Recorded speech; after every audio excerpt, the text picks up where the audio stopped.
Shooting లొకేషన్కి ఏమైనా వెళ్ళేవాళ్ళ చెన్నైలో కానీ ఇక్కడ కానీ? ప్రొడక్షన్ చేసేటప్పుడు మా సొంత ప్రొడక్షన్ ఉన్నప్పుడు కూడా వెళ్ళేవాళ్ళం. ఈవిడికి ఇప్పుడు షూటింగ్ ఉన్నా ఒకవేళ మేము చెప్పాను అంటే సమ్మర్ హాలిడేస్ మరి హైదరాబాద్కి వచ్చేవాళ్ళం స్కూల్లో ఉన్నప్పుడు. సో ప్రతిసారి షూటింగ్కి వెళ్ళేవాళ్ళం. బాగా గుర్తున్న షూటింగ్ ఏది స్పాట్ మీకు ఎంజాయ్ చేసింది? First Ramoji film city 97 I think open అయినప్పుడు. Must have been 11-12 years old.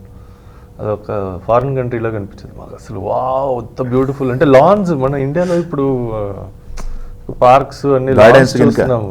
మన ఆ రోజుల్లో ఇండియా ఎస్పెషల్లీ సౌత్లో లాన్స్ ఉండేవి కదా. సో లాన్స్ చూడగానే మేము అసలు మీ షూటింగ్లో మేము లాన్స్లోనే దొల్లి స్లైడ్ చేసుకుని ఏదో ఒకటి చేసేవాళ్ళం. బట్టలన్నీ మురికి అయిపోయి కార్లు కూడా ఎక్కిపించేవారు కాదు. పైప్ పెట్టి మొత్తం నీళ్ళు కొట్టి దాని తర్వాత అన్నీ ఇప్పి డిక్కీలు వేసి ఒక టవల్ ఏదో కప్పి కూర్చోబెట్టినారు కార్లు. అలా ఉండేది. సో మాకు అసలు ఎక్కువ ఆవిడ కెరియర్లో అది ఇది మరి ఫారిన్ లొకేషన్స్ ఎగ్జాటిక్ లొకేషన్స్ ఎక్కడ ఎక్కువ వెళ్ళింది లేదు. ఓకే.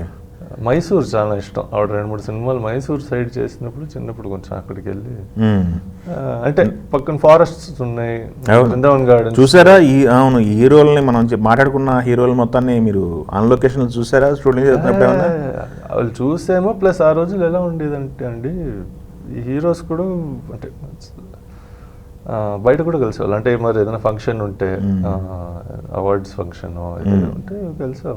రిపీటెడ్గా కలిసింది ఎవరు మీరు ఎక్కువ? ఎవరితో రిపీటెడ్గా ఎవరు అంటే రిపీటెడ్ పర్సన్ అంటే రామ్ గోపాల్ వర్మ గారు.